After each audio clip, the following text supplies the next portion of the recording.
29 ફેબ્રુઆરીએ રાત્રે 8 વાગ્યે મિલન પૂજાપાઠ કરીને ઘરની બહાર નીકળ્યો હતો।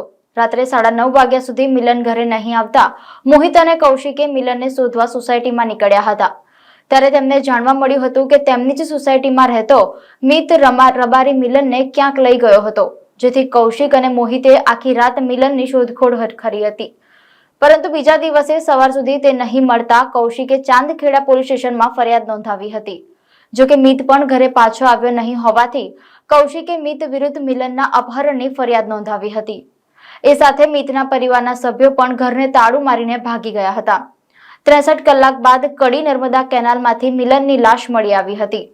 મિલનને પીઠ અને માથાના ભાગે ગંભીર ઈજાઓના નિશાન હતા। આ અંગે ચાંદખેડા પોલીસે મિલનનો મૃતદેહ લઈ આવી હતી અને પોસ્ટમોર્ટમ માટે મોકલી આપ્યો હતો। મારું નામ સિદ્ધાર્થ મોહિત છે। હું નાકોડા સોસાયટીમાં રહું, આબુગીરી નાકોડા સોસાયટી। મારો ભાઈ ગાયબ છે, અપહરણ કર્યું છે એને, મીત અર્ધેજે એનું અપહરણ કર્યું છે। એમાં જયરામભાઈ છે અને સહારભાઈ છે અને એમના ઘરના બધા છે અને એ લોકોને અમારા કેનલથી ત્યાંથી લાશ મળી છે। મારા ભાઈની લાશ મળી, મારા ભાઈ હતા પતા નહીં। 29 તારીખનો ગાયબ છે, ક્યાંય અત્યારે પતા નહીં કે ક્યાં છે, પણ અત્યારે લાશ લઈને બધા અહીંયા આવે છે।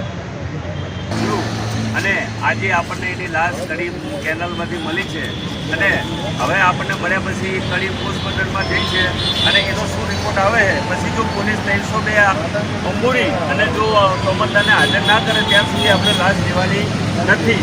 અને જો આ ન્યાય ના મળે તો કાલ આપણે બૈરા છોકરા સાથે એસપી ઓફિસે રજૂઆત કરવા આવેદનપત્ર આપવા માટે જવાનું છે, એટલે કાલે બધે તૈયારી રાખજો બસ।